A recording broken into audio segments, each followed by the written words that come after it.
अखबार में एक बेटी ने ना वो न्यूज देखी, एक बेटी ने जहर खा के मरने की कोशिश की, लेकिन हॉस्पिटल लेके गए, बच्ची बच गई। तो पूछा बेटी तुम मरना क्यों चाहती थी? उसने कहा मुझे कुछ लोग देखने के लिए आए थे और उन्होंने खा पी के मुझसे, मेरे घर वालों से कहा कि जाके घर जवाब देंगे। उसने कहा हमने 3 दिन इंतजार किया। सुने, बेटी की जिंदगी बड़ी नाजुक होती है। मैं तो दुआ करता हूं अल्लाह करे किसी की बेटी का दिल ना दुखे, किसी की बेटी का दिल ना टूटे। उसने कहा आए और कहने लगे घर जाके जवाब देंगे। घर जाने के बाद उन लोगों ने 3 दिन के बाद जवाब दिया और कहा हमें तुम्हारी बेटी पसंद नहीं। हमारे घर वालों ने पूछा क्या कमी रह गई? तो ये बात बताई गई कि जब लड़की चाय बना के लाई थी तो हाथ से अपने उठा के कफसास के हाथ में नहीं दिया था। सिर्फ इतनी सी बात पे किसी की बेटी को तुमने मौत के किनारे लाके खड़ा कर दिया। कौन सा आसमान टूट पड़ा था अगर बच्ची ने हाथ में कप ला के नहीं दिया था? कौन सी जमीन फट गई थी अगर बेटी ने सास के हाथ में कप नहीं दिया था? खुदा के वास्ते किसी की बेटी का तमाशा ना बना, किसी की बेटी को रुसवा न कर, वरना तुझे नहीं पता जब बेटियां रोया करती हैं और बाप एक बार आंसू देख ले पूरी जिंदगी बाप रोया करता है, पूरी जिंदगी बाप रोया करता है। ये जिंदगी हमारी, तेरा ही नया रिश्ता हो गया। कायनात में कोई हुजूर की बेटी जैसी बेटी हो तो लाके दिखाओ, अली जैसा कोई मर्द हो तो लाके दिखाओ। मगर कसम खुदा की कितनी सादगी, आके हुजूर के कदमों में बैठ गए। मेरे हुजूर ने फरमाया अली खैर तो है? कैसे आना हुआ? गर्दन झुक गई, कहने लगे या रसूल अल्लाह जो अली चाहता है वो आप जानते हैं। मेरे हुजूर ने फरमाया अली हम बता दें या तुम बताते हो? अली सहाबी थे, वहाबी नहीं। वो जानते थे हुजूर दिलों की खबर रखते हैं और कोई गैब क्या तुमसे निहा हो बना, जब ना खुदा ही छुपा तुम पे करो। अली तुम बताते हो या हम बताएं? या रसूल अल्लाह आप जानते हैं। मेरे हुजूर ने फरमाया अली तुम जवान हो गए हो। सुने नौजवान जो अपने बाप से मुंह लगा के कहते नहीं अपनी मर्जी से शादी करूंगा मैं, सुनो खुदा के वास्ते कभी जवानों अपने बाप से यह हक न छीनना, अपनी मां से ये खुशी न छीनना। जानते हो जब तुम पैदा भी नहीं हुए थे मां तब कहती थी अल्लाह बेटा देगा ना तो अपनी मर्जी से उसके लिए चांद से दुल्हन लेके आऊंगा। जब तुम आए नहीं थे और जब आ गए तो मां ने कितने सपने सजाए होंगे, कितने ख्वाब मां की पलकों पे होंगे, सोच भी नहीं सकते। आज बंदा मां से कहे नहीं जी अपनी मर्जी से रिश्ता करूंगा मैं, मां कहती नहीं बेटे हमें पता है हम देखेंगे। कहा ना तुम क्या जानो बीवी कैसी होनी चाहिए, मैं जानता हूं कैसी होनी चाहिए। जिसने 2 घंटे कोने में बैठ के लड़की से बात की है वो जानता है बीवी कैसी होनी चाहिए। ये जिसने 50 साल एक बीवी के साथ गुजारे हैं वो जानता है बीवी कैसी होनी चाहिए। सोचो, सोच समझ के फैसला करो, वरना कभी कभी बुजुर्गों ने कहा था लम्हों ने खता की थी सदियों ने सजा पाई। तुम्हारी 1 मिनट की गलती तुम्हें सदियों रुला सकती है, इसलिए ये फैसले खुद ना करना। नौजवान कहता मैंने देख रखी है, मुझे पसंद जो मैं उससे करूंगा। हाँ लोग सवाल करते फोन पे हजरत लव मैरिज जायज है इस्लाम में? ये क्या मौका पड़ गया, क्यों पूछा तूने? लव मैरिज जायज है कि नहीं? तुझे बताऊं नुकसान कितने बड़े हैं। जितने लव मैरिज मिलते हैं उनमें महीने 6 महीने के बाद या तो लाश फ्रिज से निकाली जाती है या तालाब से उठाई जाती है या खेतों से निकाली जाती है या लड़कियों को फांसी पर लटका दिया जाता है या खुद जहर खा के मर जाया करते हैं।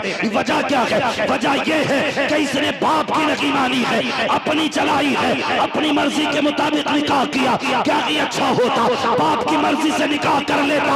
अगर लड़की 19 भी होती तो कसम खुदा की 1% उसके साथ खुदा की रहमतें आ जाती, तेरी दुनिया भी कामयाब हो जाती, आखिरत भी कामयाब हो जाती। नारे तकबीर, नारे रिसालत, उलमाए अहले सुन्नत, मसलके आला हज़रत जिंदाबाद जिंदाबाद। तवज्जो है ना आपकी? थके तो नहीं अभी? जरा कह दे या रसूल अल्लाह, अल्लाह सलामत रखे। बस सुने मेरी बात, मैं बहुत लंबी गुफ्तगू नहीं करूंगा, बस जितनी देर आप सुनेंगे ना इंशाअल्लाह उतनी देर। अल्लाह सलामत रखे। किसी भाई ने पूरी रात का नाम ले दिया। हाँ मुझे कल भी जाके, कल मुझे पटना में तकरीर करनी है। अल्लाह आपको सलामत रखे। बस सुने मेरी बात, मैं अर्ज कर रहा था, रिश्ते सोच समझ के किया करो, देखभाल के किया करो, और किसी का तमाशा ना बनाया करो। हजरत अली रज़ी अल्लाह तआला अन्हु हुजूर के आगे बैठे, हुजूर के आगे सुने, बेटी वाले भी सुने और बेटे वाले भी सुने। हुजूर ने फरमाया, अली जवान हो गए हो, क्या इरादा है, निकाह का इरादा है कि नहीं? इतना सुना हजरत अली की आंख में आंसू आ गए। कहने लगे, या रसूल अल्लाह, मेरे तो बाप भी आप हैं, मेरे सब कुछ आप हैं। हुजूर आप ये मुझसे पूछ रहे, जैसे आपकी मर्जी है वैसे अली की मर्जी है। सुभान अल्लाह, सुभान अल्लाह। फिर ये नहीं कहा किससे करोगे, हुजूर जानते थे अली क्या नियत लेके आया है। हुजूर अपनी जगह से उठे ना, घर की तरफ चले, जिब्रील अमीन आ गया। या रसूलल्लाह किधर जा रहे हैं? बेटी के पास। क्यों? कि अली आया है ना रिश्ते के लिए। का फिर का बेटी से इजाजत लेनी है। हजरत जिब्रील क्या कहते हैं, या रसूलल्लाह पूछने की जरूरत क्या है, रब ने फैसला फरमा दिया है, अली के लिए फातिमा से बेहतर जमीन पे कोई लड़की नहीं है, और फातिमा के लिए अली से बेहतर जमीन पे कोई जवान ही नहीं है। सुभान अल्लाह, सुभान अल्लाह। ऐसा करें ना, ये रिश्ता तो रब ने कर दिया है, आप भी कर दें। हुजूर फरमाते हैं, जिब्रील मालूम है मुझे भी।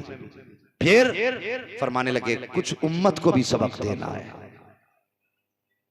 कुछ उम्मत को भी सबक देना है। सुने बहुत गौर से जो बात करने लगा, और चैनल वालों से गुजारिश है, जितनी बात हो उतनी डाला करो, इधर की पूंछ उधर की नाक ना पकड़ा करो, बात पूरी रखा करो। और गौर से सुनो मेरी बात। हुजूर ने फरमाया, जिब्रील उम्मत को भी सबक देना है, घर तशरीफ लाए, घर तशरीफ लाए। मुझे बताओ, हुजूर क्या नहीं जानते? जब हुजूर मदीने से हम गुलामों की महफिल को देख सकते हैं, तो हुजूर अली के दिल को नहीं देख सकते थे, बेटी के दिल को नहीं देख सकते थे? और बेटी भी कैसी बेटी, फातिमा ज़हरा जैसी बेटी, जो जीती ही हुजूर को देख के हो, जिसकी जिंदगी हुजूर की रजा हो, उससे मुस्तफा कहते हैं, पूछने जा रहा हूं, मुझे बताइए, क्या हम भी कभी बेटी की मर्जी चाहते हैं? कभी कोशिश की हमने बेटी की मर्जी जानने की? जो जितना बड़ा जमींदार है ना, वो उतना ही बड़ा जुल्म करता है। जिन लोगों को नाक की बीमारी होती है ना, मेरी नाक कट जाएगी, वो उतने बड़े जालिम होते हैं। गए, कोई आ गया, भाई फला आया है रिश्ते के लिए, प्रधान क्या रहा है? प्रधान ने ना आओ देखा ना ताओ। ठीक है भाई, नाक रगड़ लाए तो फिर हमारी हाँ है। ये रिश्ते हो रहे, उसने नाक रगड़ी है तो फिर हमारी हाँ है। और बच्ची से भी पूछ, तेरी क्या मर्जी है? लेकिन जब बेटे के रिश्ते करते हैं ना, तो 6-6 बार कहता, बीवी से पूछना, इससे फला जगह रिश्ता करके आया हूं, इसकी क्या राय है, फला जगह रिश्ता किया, क्या मर्जी है? लड़का कह देता मुझे नहीं करनी है, रिश्ता कैंसिल, दूसरा कैंसिल, तीसरा कैंसिल। क्यों? ये जानता है अगर इसकी आज बात ना मानी, ये निकाह के वक्त भी नाराज हो सकता है, बारात से भी लौट के जा सकता है, वहां से भी भाग सकता है। इसलिए बेटे की हर बात मानी जाती है। बेटी से क्यों नहीं पूछा जाता? सिर्फ इसलिए कि बेटी बेटी हुआ करती है, वो कभी बाप के फैसलों को टाला नहीं करती है। बाप जब रिश्ते करके आता है, कभी बेटी ये नहीं कहती है, अब्बा बता तो सही, जिसके हाथ में हाथ देने का फैसला किया है, उसका रंग गोरा है या काला है? जिसके साथ तूने मेरी जिंदगी का बंधन जोड़ा है, बता वो शराब पीता है कि जुआ खेलता है? कभी बेटियां ये नहीं पूछा करती है, ए बाप जिसके साथ मेरी जिंदगी का फैसला किया है, बता तो सही वो काना तो नहीं है, नूला तो नहीं है, लंगड़ा तो नहीं है? और कितने रिश्ते ऐसे भी हुए हैं कि बेटियां तो बीए पास है, लेकिन लड़के गूंगे थे। जब निकाह पढ़ाने की बात आई, जब बेटों से इजाजत की बात आई, तो कुछ बोल ना सका। जब मौलवी इजाजत लेने गए, बच्ची ने साइन किए, राइटिंग देख के कहा, बेटी क्या तू पढ़ी लिखी है? बच्ची ने कहा, बीए पास हूं। कहा, बता तो सही, अगर बीए पास है तो तूने गूंगे से रिश्ता क्यों कर लिया? इसके साथ जिंदगी कैसे गुजारेगी? बच्ची की आंख में आंसू आए। उसने कहा, मौलवी मैं भी चाहती थी मेरा हमसफर ऐसा हो जो अपने मन की बात मुझसे कह सके, मेरी जिंदगी का साथी ऐसा हो जो मीठी बोली बोल सके। लेकिन एक दिन मेरे बाप ने घर में आके कहा, बेटी मैंने फला को जबान दे दी है, लेकिन उसके बेटे की जबान नहीं है। कहा मौलवी, जब बाप ने इतना कह दिया था, मैंने बाप की जबान के लिए अपनी जबान कटवा दी थी, उसी दिन से बोलना बंद कर दिया था। मौलवी साहब जाइए, निकाह पढ़ाइए। कहा बेटी तेरी जिंदगी कैसे गुजरेगी? उसने कहा मेरी तो कट जाएगी जैसे कटेगी। अगर बाप की इज्जत चली गई तो ना बेटी जिंदा रह सकती है ना बाप जिंदा रह सकता। नारे तकबीर।